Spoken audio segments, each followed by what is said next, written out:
What's good with YouTube? You already know Big Flocka with a convict's reaction. I'm gonna smash, dash, and slide on through with that little bit of energy, man. So check it out, man. I got a good reaction for you guys, but before we do that, let's hit the like, subscribe, comment, get this algorithm moving, and hit that bell notification because I'm always gonna come with them fire reactions. This channel's starting to grow. I think I've gotten about 250 subscribers in like the last 4 days. Man, if you're new to this channel, man, tap in. You know, I'm the same individual from ACP, a convict's perspective, man. You know what I'm saying? Except we don't smash and dash with that little bit of energy. We react instead. So, Sureno just got arrested, right? Ricardo Padilla, man. He's from SSP, man, all tatted back, man. And this dude was extremely with it. 34 years old, man, now, right? And my reaction to this is this, man. He's 34 years old. He killed an individual named Sammy Torres, right? Who's 43 years old. I think I may know this Sammy. If it's the same Sammy I know, he's from the north side. I think he has a cut on his neck from when he was little. But I'm not so sure if it's the same one. Anyways, in any event, he has multiple killings. He has a killing that happened over there, stabbing on Bird Avenue, another stabbing over here, another shooting. He tried to run over a motorcycle cop. All kinds of stuff, man. He's been on the go for a minute. They finally arrested him, man. So I'm gonna give my reaction to this, man. Two homicides, murdered 2 North Daniels, injured several others, right? Allegedly. SSP is probably one of the older hoods, was always established in, even as far back as the 90s, they had a lot of dudes that were basically San Jose raised. That's one thing I know about SSP, man, because I encountered them at Taco Bell way back in the days on Monterey Road, first road, right, the first street. I got jumped by about 4 of them one time. You know what I'm saying? And they were all like, they were just different. You know what I'm saying? But they were definitely SSP. They were on in the cuts. This was in the 90s, probably like 93. And they weren't like the typical ones back then that were, you know, no disrespect, but a lot of them were more from Mexico at that time. These dudes were all fucking perfectly speaking English with the lingo and all that, man. So, you know what? It is what it is, man. My reaction to this is that 34 years old. So he had to have committed a lot of these crimes when he was 33, 32, man. And if you're still gangbanging past the age of 30s, I really think that there's something wrong there, man. Not get encountering some individuals you don't get along with at a club, at a bar, or mean bugs start to happen and you go about handling your business, man. But to go deliberately stab people unprovoked, either something's wrong with this person mentally, or they just haven't grown up yet, man. You know, by the time I got out of prison, I think I may have had like maybe a few incidents that had occurred with Southsiders, man. And eventually, you know what I'm saying, the only time I got involved was when they tried to stir some shit up with my nephew when I was in my 30s. But other than that, it wasn't even personal. I'd run into Surenos and it'd be good. I wouldn't trip off them. You know what I'm saying? When you get to a certain age, there comes a time when you stop gangbanging and provide for your family. You know, I see this individual, he's all tatted back, definitely with that action. You know what I'm saying? But what more can you expect out of life if you're gonna run your life out there like this on the streets? This is the cost. This is the cost that you pay when you want to be out there and be known as a savage and a beast. And this dude was, see, there's people I know that are straight fucking hitters that are with the shit, but they're still gonna be smart about it. You know what I'm saying? Most of the dudes that I know, okay, there's 2 types. Maybe there may be more, but there's 2 types.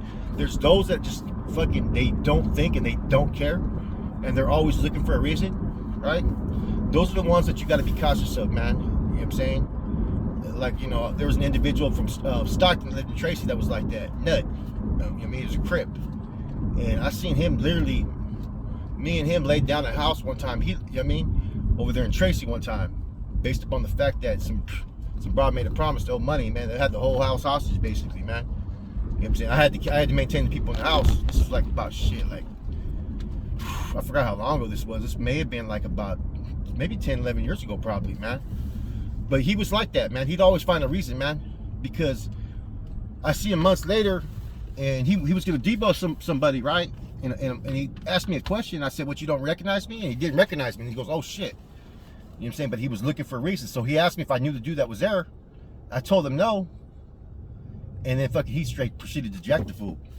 He didn't care. You know what I'm saying? There was nothing that would stop him from doing whatever he had to do at the moment. You know, he would shoot someone, he would beast up and whatnot. Now some dudes, they'll just do it just to those that they know they can victimize. You know what I'm I'm saying? And then you got those that are only looking for when it's personal and there's a reason and it's all business, man. They don't care whether it's, they're not going to just go look for a reason just to find a victim. You know what I'm saying? And those are the ones that, to me, are really with it. Because when it's business, they deal with what they have to deal with. They're professional about it and they don't boast. The other ones are more attention seeking.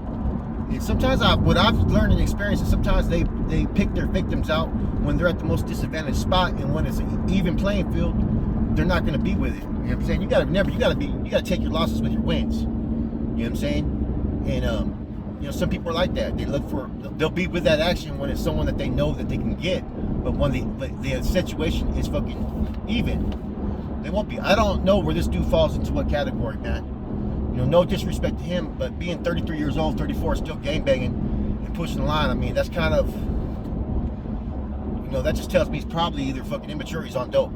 There's only one of two options, you know what I mean? You know what I'm saying? Because to me, like, once I got out of prison, unless you threatened me, or unless it was about money, you know what I mean? Or just you disrespected me, I didn't trip off what you were doing. Just stay in your lane, I'll stay in mine. So now he has two hot ones. A whole bunch of attempted murders on a peace officer and all that. He's not going to get out if they convict him. These are all allegations, but I mean, come on. You guys can read between the lines, man. So my reaction is that, comes a time when either, you grow up or you be about it, man. You know what I'm saying? If you're going to be about it, no reason to be doing foolish, acts out in the streets. Now, that's not to say that being at that age, 30, 40, even 50, man, you can still be about that action. You just don't have to flaunt what you're doing. Be professional about it. I mean, that's my personal opinion. You know what I'm saying?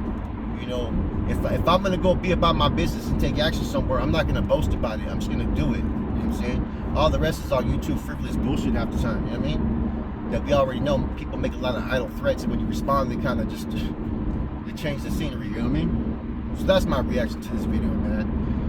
It's unfortunate that people get to that level of hate towards the op or anybody that they have the desire just to take someone's life, man. For me, I don't, promote or advocate for violence or whatnot. I get it. It's part of the culture that we live in and part of this world that we live in. And in some situations where you feel threatened, by all means, handle your business is what I feel. But just because of one's past or affiliation or whatnot, I mean, there to me, there'd have to be more behind the scenes than just fucking him on the waxing dude, man. I just can't. But look at all the victims. Even the cop. It's like, shh. We just did the video on the bulldog who just, took out that cop. You know what I'm saying? Who, hey, he already told people that, if he already had one alleged hot one and a couple other charges and was on the streets running amok, and he's like, you know what? They come for me. I'm going for broke. This is a similar type of scenario, man. They did arrest him though. But people like that are always going to be a huge risk because the unpredictableness of what they may and may not do, because they'll go to any length, anybody can get it, EBK. And when I mean anybody, it doesn't matter. They have no moral compass when it comes to that, man. You know what I'm saying? In my criminal career, man, I used to always weigh out the options of who I was dealing with and what position they may put themselves in and what they were about and what the ending result may be. You know what I'm saying? Because I didn't want to put people in an uncompromising situation where I got to go whack them now. You know what I'm saying? You got to have that moral compass, man, when you're dealing with them. Violence should always be the last resort on any issue, except for when it's those spur of the moments. But this dude was just fucking hitting anybody. A random stranger he hit on Bird Avenue. You know what I'm saying? So there's something wrong there. There's something, like I said, man, that drives that hate. You know what I mean? Like I said, a lot of times it's all drug induced, I believe, man. And that's the difference between the two different calibers. Some people are, some people only do things when they're drug induced. All of a sudden they're with that shit, or they're under alcohol. All of a sudden they're with that biz. But when the ones that are sober and they're quiet and just creep and deal with it, those are the ones you got to worry about it, man. Because everything they do is gonna be executed professionally. They're gonna be the first ones to be able to catch your ass slipping. I mean, whenever we had to do any type of fucking work, right? We call it work. Any type of major work on a major level, I always maintain my sobriety at those times, man. You know what I'm saying? I had to. You couldn't leave room for no error. You know what I'm saying? There's one false mishap, man, you're caught. Whether it's fucking with a package, whether it's doing a fucking hit on the streets, or whatever you're doing, man, you gotta always look at it from every aspect, man. Otherwise, you'll be reckless like this dude. You know what I'm saying? Anyways, this is my reaction to this story. I hope you guys have some feedback on it, man. Like I said, I do all kinds of different reactions on this channel, man, and I think this one just shows what today's society is like at times, man. You know, it's all based upon what you've done nowadays, man, what you're currently doing. So if you're about that action, you got bodies, you got this, you got that, you're recognized in the streets. But I guarantee you this, 5 years from now, people will already forget about you. That's the truth, man. That's the truth. That said, Convict's Reaction, your boy Flacco, I'm gone.